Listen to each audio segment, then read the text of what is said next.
Traveller, मुझे ये पता है कि हमें सबसे कम से कम पैसों में अगर अगर हम जाते हैं तभी हमारी जो ट्रैवलिंग होती है या यात्रा होती है वो बहुत ही अच्छी होती है। सही तरीके से ऑर्गेनाइज की हुई ट्रिप मुझे नहीं लगता है कि इतनी बढ़िया आपको अच्छा लगेगा। अगर आप अकेले जाते हैं या फिर विदाउट ज़्यादा लग्जरी नहीं फॉलो करते हैं तभी वो ट्रिप काफ़ी अच्छी होती है, मेरा ये मानना है। तो 2025 में मैंने पंच केदार दर्शन किए थे एक साथ। तो मैं आप सभी को यही बताना चाहता हूँ कि आप एक साथ दर्शन के लिए कैसे जाएं, क्योंकि एक ह्यूज अचीवमेंट्स होती हैं ये। मुझे ऐसा लगता है कि अगर आप पंच केदार के दर्शन एक साथ जाते हैं तो ये बहुत ही बड़ी अचीवमेंट होती है हमारे लिए, क्योंकि काफ़ी मुश्किल ट्रैक है, आसान ट्रैक नहीं है वो। अराउंड केदारनाथ की 20 किलोमीटर की ट्रैक होती है। देन उसके बाद मद महेश्वर जो रियल चैलेंजिंग होता है। मद महेश्वर की ट्रैक काफ़ी तगड़ी है, मैं आपको बता दूं कि उसके बाद है अपन तुंगनाथ जाते हैं। तुंगनाथ की ट्रैक इतनी ज़्यादा तो है नहीं, 3 से 4 किलोमीटर की ट्रैक है, बट चैलेंजिंग है, नो डाउट। मैं ये नहीं कहूँगा कि इजी है, चैलेंजिंग है थोड़ा। फिर उसके बाद अपन चंद्रशिला के लिए जाते हैं तुंगनाथ से ही। काफ़ी मॉर्निंग और इवनिंग के लिए जाते हैं हम भी देखने के लिए सनराइज सनसेट पॉइंट, तो काफ़ी अच्छा रहता है। मेरा मानना है कि हमें ज़रूर once in a lifetime हमें केदार दर्शन के लिए तो ज़रूर ही जाना चाहिए। मैंने करे थे, तो फिर उसके बाद हम तुंगनाथ के बाद हम गए थे रुद्रनाथ, जो बहुत ही प्यारी जगह है। मतलब रुद्रनाथ से प्यारा तो कुछ भी नहीं है। मैंने तो जहां तक अभी मैंने जितनी भी जगह देखी हैं, रुद्रनाथ बहुत ही ज्यादा प्यारा लगा मुझे। उसके पहले मत एनी डाउट ऑनलाइन। तो मद महेश्वर मुझे बहुत ही प्यारा लगा। मद महेश्वर आप जा सकते हैं। उसके बाद मद महेश्वर से आपको जाना है रुद्रनाथ, जो मैंने आपको बताया। तो रुद्रनाथ का भी ऐसा है कि बुग्याल बहुत प्यारे हैं वहाँ के। रुद्रनाथ के मुझे काफ़ी बहुत ही ज़्यादा पसंद आए। रुद्रनाथ के काफ़ी प्यारे प्यारे व्यूज हैं वहाँ से। माउंट त्रिशूल दिखता है, नंदा देवी दिखता है। बहुत ही अच्छा व्यू है वहाँ का, रुद्रनाथ का। रुद्रनाथ के बाद फिर हम कल्पेश्वर के लिए जाते हैं, जो ट्रैक के नाम पे तो कुछ है नहीं कल्पेश्वर में, नॉर्मल ट्रैक है ऐसे ही। 100-200 मीटर का एक पुल पार करके आपको जाना होता है। तो बहुत ही अच्छा रहता है वहाँ पे। आप कभी भी जाइए, मोस्टली लोग इसी टाइम पे प्रेफर करते हैं और यही टाइम सही भी है, क्योंकि शुरू शुरू में जैसे ही कपाट खोलते हैं तो भीड़ चालू हो जाती है वहाँ पे। और काफ़ी अच्छा एक्सपीरियंस था। मैं लास्ट टाइम गया था, तो मैं आपको जो भी जिनको भी सवाल पूछने हैं वो कमेंट सेक्शन में पूछ सकते हैं। मिनिमम बजट में आप कैसे जा सकते हो। मैंने अपनी यात्रा स्टार्ट करी थी मुंबई से। मुंबई से दिल्ली मैं ट्रेन से गया था। फिर एक जो एक्साइटमेंट होती है ना, आप जब किसी बड़े लक्ष्य को लेकर चलते हो अपने जीवन में कि यार मुझे ये लक्ष्य प्राप्त करना है। पंच केदार की यात्रा भी ऐसा लक्ष्य ही लेकर चली थी मैंने कि कैसी रहती है यात्रा। क्योंकि काफी टफ यात्रा मानी जाती है। एक साथ पांचों के दर्शन करना थोड़ा मुश्किल हो जाता है, तो थोड़ा सा टफ तो रहता ही है, नो डाउट। तो मैंने स्टार्ट करी थी मुंबई से। मुंबई से मैं दिल्ली ट्रेन से गया था। फिर दिल्ली से मैंने ऋषिकेश भी आप कई तरीके से जा सकते हो। आप बस से जा सकते हो, आप ट्रेन से जा सकते हो, कैब से जा सकते हो, आपकी सुविधा है आप कैसे जा सकते हैं। जो दिल्ली में बंदे रहते हैं उनके लिए है कि आप एक ब्लाबला करके जो ऐप होता है उसके थ्रू जा सकते हो आप। वो सही पड़ जाता है आपको, नॉर्मल पड़ जाएगा, सही रहता है। आप शेयरिंग कैब में जा सकते हो, बढ़िया रहता है। आप ऋषिकेश पहुंचिए, हरिद्वार पहुंचिए, होली डिप लीजिए अपना, जो अपना हर की बॉडी है। उसके बाद आप ऋषिकेश जाइए। ऋषिकेश में भी काफी बहुत जगह है दर्शन के लिए, नीलकंठ महादेव। बट अभी हम केदार जा रहे हैं, ये है कि हमें केदार स्टे करिए। मूवी देखो, चीप ट्रेवलर हो तो मेरा मानना ये है कि आप लग्जरी के पीछे भागेंगे तो ही आपकी यात्रा काफी अच्छी रहेगी। जैसे मैंने ऋषिकेश में एक धर्मशाला में रुका था मैं, तो मुश्किल से 25 से 30 रुपए उसका चार्ज रहा होगा। तो धर्मशाला ढूंढो, आप डॉर्मेट्रीज ढूंढो, 100 रुपए 150 रुपए मिल जाता है, 100 रुपए मिल जाता है। हमने मेरे 2 दोस्त और आए हुए थे तो हम साथ में गए थे, तो हमने डॉर्मेट्री ली थी। रात का सफर है, रात में सोना ही है बस जाके, तो आप डॉर्मेट्री लो, ज्यादा उसके पीछे मत भागो कि आप लग्जरी लो, होटल में रूम लोगे, ऐसे में फिर आपकी बजट ट्रिप नहीं हो पाएगी, फिर वो बहुत महंगी ट्रिप हो जाती है। तो ऋषिकेश आप रुकिए, ऋषिकेश में आप स्टे करिए रात। सुबह सुबह आप ये देखिए कि या तो आपको अगर बस से जाना है, आप बस से जाएंगे, आपका 700 से 800 रुपये लगता है वहाँ सोनप्रयाग तक के लिए। तो आप या तो बस से जा सकते हैं, कैब से जा सकते हैं, जो शेयरिंग कैब वगैरह होती हैं वो भी ठीक रहता है। बस से एक प्रॉब्लम ये होता है कि बस के स्टॉपेज बहुत रेयर होते हैं, बहुत कम स्टॉपेज होते हैं, 2-3 स्टॉपेज से ज़्यादा वहाँ होते हैं नहीं।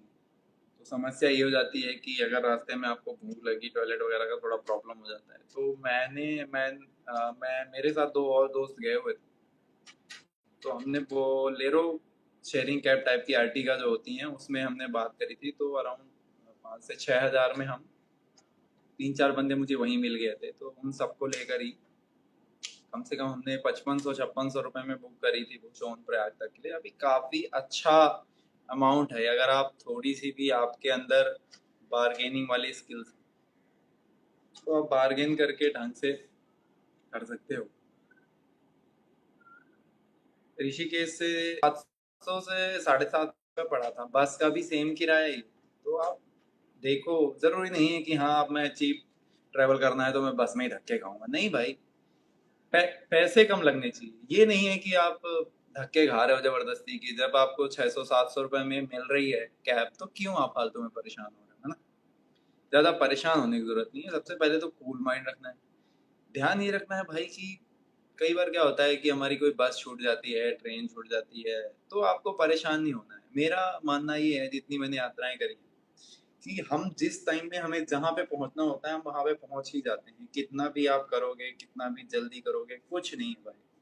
इजी, चलो एक ट्रेन बस छूट रही है आपका, कोई नहीं, दूसरी मिल जाएगी। बस छूट रही है, कैब मिल जाएगी। कैब छूट रही है, कोई मिल जाएगा। जिस टाइम आपको दर्शन वहां करने हैं, जिस टाइम आपको दर्शन मिलने हैं, उसी टाइम आपको दर्शन मिलेंगे। ये मन में लेके चलो कि भाई बस दर्शन करना है। मन में एक विश्वास रखो, क्योंकि विश्वास करोगे तभी आप दूर जाओगे। ऐसे भाग दौड़ में, और अगर आप पहले से ही दुखी हो जाओगे कि यार बस नहीं मिल रही, ट्रेन नहीं मिल रही, भाई सब मिल जाता है। ढूंढने से भगवान भी मिल रहे हैं, ढूंढ ही रहे हैं, मैं तो ढूंढ ही रहा हूँ। तो वहां से आपको यही करना है। सबसे पहले तो ऋषिकेश से आपको एक कैब लेनी है या बस लेनी है। आप उतरिए कहाँ पे, सोनप्रयाग पे। रास्ते पे आप ये डाइट खाने पीने का मैं बताऊंगा कि भाई खाना पीना ज्यादा खा के मत जाना यार। मैं जितनी भी ट्रैक पे रहता हूँ तो मैं सुबह खाना थोड़ा सा खाता हूँ ताकि दिन भर एनर्जी रहे। पानी ज्यादा पीता हूँ, चॉकलेट्स वगैरह रखता हूँ, चॉकलेट्स खाता हूँ, वो रखवा।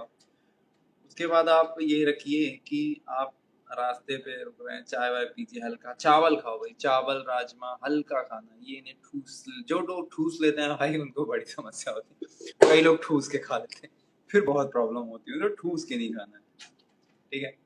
वहां से आराम से जाओ। शाम तक आप, अगर आपको अभी इस टाइम में अगर आप जा रहे हो तो ये आपको ये ध्यान रखना है कि आप जैम में फंस सकते हो भाई, क्योंकि अब इतना हाइप बना रखा है ना उधर का कि केदारनाथ के मंदिर के सामने जाके फोटो खिंचवाना लोगों का एक तरीके का एक वो बन गया है बस, कि हाँ बस फोटो खींचना है जाके, बस दिखाना है लोगों को कि हाँ भाई केदारनाथ पहुंच गए। बट श्रद्धा से जाओ, मेरा मानना है ये, श्रद्धा से जाओ, वहां जाके फील करो, जगह को फील करो, जो जर्नी है वो फील करो। मेन जर्नी होती है। मेरा मानना ये है कि हम जर्नीज को एंजॉय नहीं करते हैं, और वही है कि सोनप्रयाग पहुंचो आप। सोनप्रयाग में आप अगर शाम तक पहुंच रहे हो तो मेरा ये है कि भाई रेस्ट करो, थोड़ा सा रेस्ट करो आराम से। शाम को आप देखने गए हो वहां पे, आपको जल्दबाजी, आप देखने को सोनप्रयाग।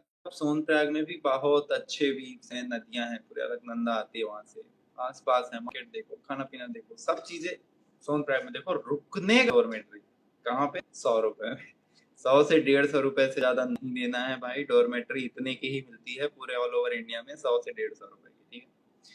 वहां जाना है, आराम से डॉर्मेट्री में रुकना है भाई, रात में सोना है, नींद प्रॉपर लेनी है, क्योंकि नेक्स्ट डे आपको ट्रैक स्टार्ट करना है। रात में आप खाना हल्का फुल्का खाओ, ज्यादा मत खा के जाओ, दूध दूध पी के।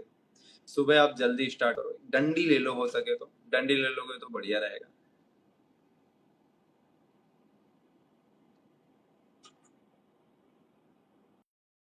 आप डंडी लेके चलोगे तो सही रहेगा आपके लिए।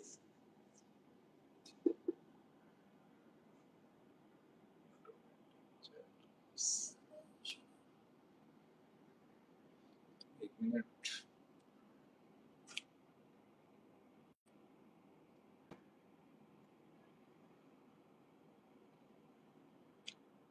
ठीक है, आप रखो, डंडी जरूर लेके चलो वहाँ पे, क्योंकि क्या है कि कितनी भी कम दूरी हो, ज़्यादा दूरी हो, आप अगर आपको बहुत दूर जाना है, देखो आपको पंच केदार एक साथ करने हैं, आपको बस एक चढ़ के कहीं से वापस नहीं आना। पंच केदार के लिए आपको चाहिए काफ़ी ज़्यादा एनर्जी, स्टैमिना। तो आप डंडी लेके चलो भाई, एक 20 रुपए की मिल जाती है।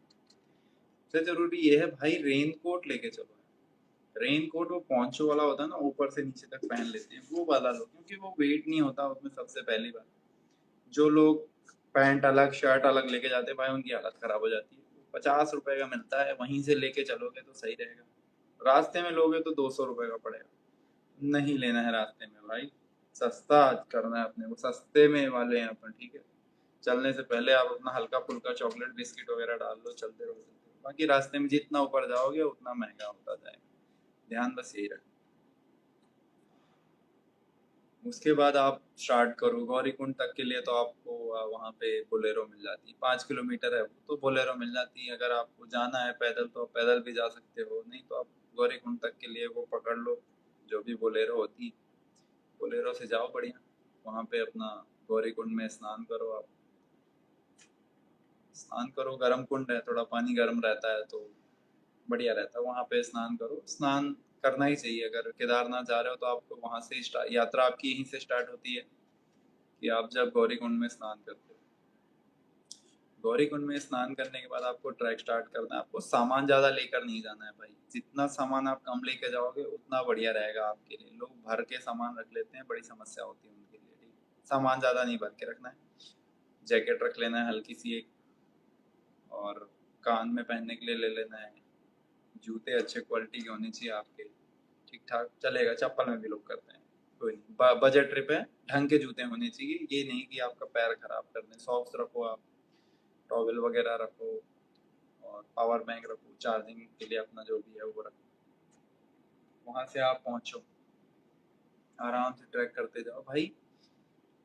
ट्रैक करने का मजा तभी है जब आप ट्रैक को स्लो करते हो। आप धीरे चलो, आधा किलोमीटर चलो, देखो, फोटोज लो, कैप्चर करो मोमेंट, देखो, बैठ के फील करो, हवा को फील करो, लोगों को देखो। लोगों के अंदर भाई मतलब, वहां पे तुम्हें 10 साल के लड़के मिल जाएंगे, 70 80 साल। भाई तुम ये सोचो कि आखिर वो लोग जा क्यों रहे हैं, क्या रीजन क्या हो सकता है उनके जाने का। बस तुम रीजन समझो भाई कि आखिर ये लोग जा क्यों रहे हैं, क्या है आस्था, क्या है, लोग कैसे।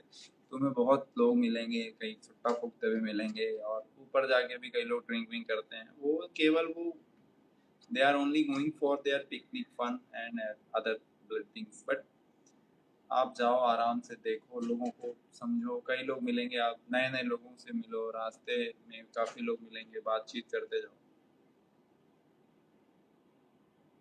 केदारनाथ की यात्रा में बहुत ही प्यारी प्यारी वैलीज आती हैं, बहुत अच्छा लगता है वहाँ। देखते जाओ, आराम से देखो जाओ, चिल मारते हुए देखते हुए जाओ, कोई जल्दबाजी मत करो, आराम से जाओ, आराम देखो। सुबह ट्रैक स्टार्ट करो, मुश्किल से 5 6 घंटे का ट्रैक है, बट आप टाइम लो। शाम तक पहुंचो आराम से, शाम को दर्शन चालू रहते हैं 9 साढ़े 9 बजे तक। शाम को आप दर्शन लो, शाम को देखो भाई। कई लोग क्या है, उधर से वासुकी ताल भी जाते हैं। वासुकी ताल आपको मॉर्निंग करना, आप केदारनाथ में दर्शन करो, चले जाते हैं। तो ऐसे नहीं जाना है, थोड़ा ढंग से जाना है, पूजा करने जा रहे हैं। उसके बाद भाई क्या करना है कि काल भैरव के दर्शन जरूर करने हैं। मंदिर के राइट साइड पे थोड़ा सा ऊपर चोटी पे 1 किलोमीटर का ट्रैक है, वहां से काल भैरव के दर्शन के लिए आप जा सकते हो। काल भैरव के दर्शन के लिए जरूर जाओ, क्योंकि लोग स्किप कर देते हैं, बस केदारनाथ मंदिर के सामने फोटो खींचा चले। भाई मंदिर के आसपास जो वाइब्रेशन है, जो एक शांति है, जो ये टैं टूं, गाड़ी बस दुनिया भर की जो चीजें हैं उनकी आवाज नहीं है वहाँ पे। तो जो एक शांति है वो फील करो। रास्ते में आपको झरने मिलेंगे, थोड़े थोड़े पानी के स्रोत मिलेंगे, पहाड़ टाइप के, तालाब टाइप के, तो वो देखो, पहाड़ देखो, वैलीज देखो, फील करो चीजों को। ऐसा भाग दौड़ में मत रहो कि बस जाके मंदिर के सामने एक फोटो खिंचाई टक से नीचे आ गए। नहीं, ऐसा नहीं। आराम से जाना है, देखना है, सब चीजें फील करते हुए जाना है। फील करते हुए जाओगे तभी आपके लिए सही रहेगा, अदरवाइज आप भाग दौड़ में रहोगे, कोई मतलब नहीं। ऑलमोस्ट हमारे 16 मिनट हो गए और हम अभी केदारनाथ में, क्योंकि स्टार्टिंग पॉइंट्स है ना वही मेन है भाई। पहली जो ट्रैक पे मैंने जो तुम्हें रास्ते बता दिए, जो जो तुम्हें करना है वो तुम्हें सारे ट्रैक पे करना है, जो सामान तुम्हें कैरी करना है वो सारे ट्रैक पे कैरी करना है। तो फर्स्ट वाला is must most important another.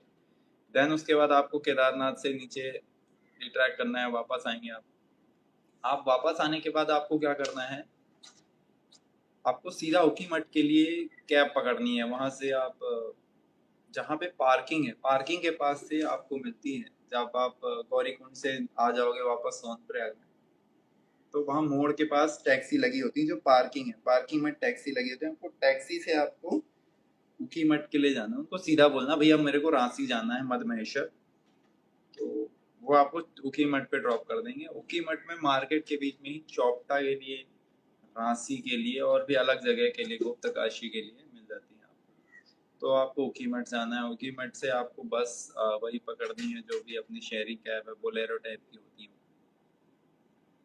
मैं तो भाई सब्जी के ठेले से गया था। सब्जी का जो कब होता है उधर से गया था।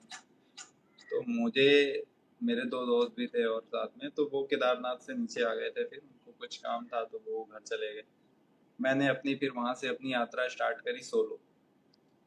तो सोलो ट्रैवलिंग का भाई जो मजा है वो उससे ज्यादा मजा कहीं नहीं है भाई, क्योंकि ना आपके ऊपर कोई टेंशन नहीं होती, आपको कोई परेशानी नहीं होती कि भाई किसी का ध्यान रखना है, किसी को कंफर्ट चाहिए कुछ। तो ध्यान यही है कि ठीक है भाई सोलो जाओ, बढ़िया आराम से चिल मारते। बट वहां से मैंने ऊखीमठ के लिए पकड़ी, ऊखीमठ गया मैं, अपना मार्केट से थोड़े बहुत जो अपना राशन पानी लेना था, चॉकलेट लिए, थोड़े मूव्स वगैरह स्प्रे वगैरह लिए। मेडिकिट जरूर कैरी करो यार आप लोग। मेडिकिट में आप पैरासीटामोल रखो, मूव स्प्रे रखो, पेट दर्द की एक दवाई रखो, दर्द की दवाई रखो। तो ये चीज़ें बहुत ज़रूरी हैं।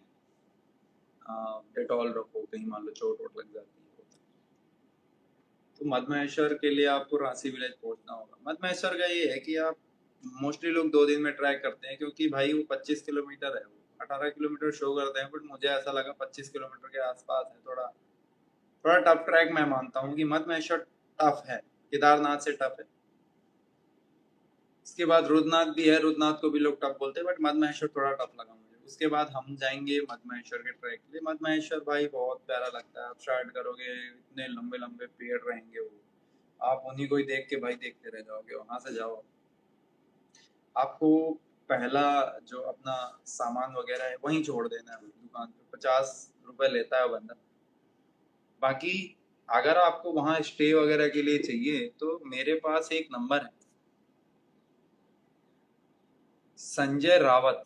मैं लास्ट टाइम उसके यहाँ पे रुका था भाई के, तो वो आपको ट्रैक भी करवा देगा अगर आपको ट्रैक पे जाना है, और आपको स्टे भी प्रोवाइड करा देगा। बढ़िया है। उसका नंबर मैं इंस्टाग्राम पे आपको शेयर करूँगा। ऑल अबाउट अंकित करके हूँ मैं इंस्टाग्राम पे। तो वो बंदा है, वो बहुत ही ज़्यादा बढ़िया बंदा है, ट्रैक भी कराता है वो, और स्टेज वगैरह है। तो आप मधमहेश्वर स्टार्ट करोगे, आपको ये ध्यान रखना है पहला गांव मिलेगा आपको गोंडा विलेज। गोंडर विलेज से आपको क्या करना है, जो भी आपको थोड़ा बहुत सामान वामान लेना है ले लो। पानी की जरूरत नहीं है भाई, पानी पूरे रास्ते बहता रहता है वहां पे, पानी पूरे रास्ते मिलेगा, पानी की कोई टेंशन नहीं लेनी। आपको बस